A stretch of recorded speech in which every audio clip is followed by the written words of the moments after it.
ఈరోజు మనం ఇడ్లీలోకైనా సరే, దోశల మీదకైనా సరే స్టఫింగ్ పౌడర్గా పుట్నాల పౌడర్ ఎలా చేసుకోవాలో చూద్దామండి. చాలామంది దీనికి నూనె లేకుండా కూడా వేయించుకుంటారు, కానీ నూనెతో వేసుకుంటే కొంచెం కమ్మగా ఉంటుందండి నోటికి.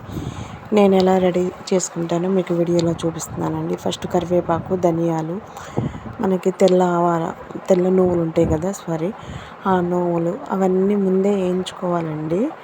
తర్వాత లాస్ట్లో ఎండుమిర్చి వేసుకుందామండి.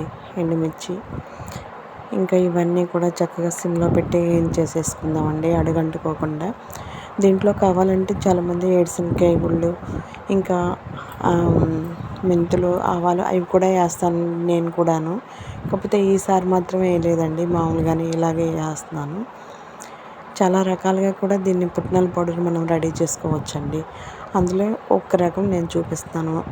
ఇప్పుడు మనం ఇంకా వేసిన తర్వాత ఒక పక్కన పెట్టేసుకుందామండి, చల్లారే వరకు కూడాను.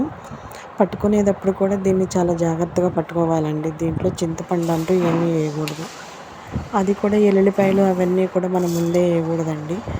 మనం కచ్చాపచ్చిగా దంచేసుకుంటాం కదా, అప్పుడు ఎల్లుల్లిపాయలు వేయాలండి. అప్పుడైతేనే బాగుంటుంది. పుట్నాల పౌడర్ అసలైంది ఇదేనండి. ఈ పౌడర్ని మాత్రం నూనెలో వేయించకూడదండి, పచ్చిగా వేయించుకుంటేనే బాగుంటుంది. కొంచెం ఎక్కువే పడుతుందండి. మన గుప్పుడుతో 2-3 గుప్పులు పడుతుంది పుట్నాల పౌడరు. అవన్నీ వేయించేసేసుకున్న తర్వాత ఎల్లుల్లిపాయలు కూడా వేసి, సాల్ట్ కూడా వేసేసి, ఒక జీలకర్ర, ఎల్లుల్లిపాయలు, ఇక అంతేనండి. చింతపండు వేయకూడదు. అన్నీ వేయించేసుకుని అల్లం మిక్సీలో పౌడర్ ఇలా పట్టేసుకుని ప్లేట్లో వేసుకుని కొంచెం చల్లార్చుకుంటే, వేడేమన్నా ఉంటే చల్లారిద్దండి.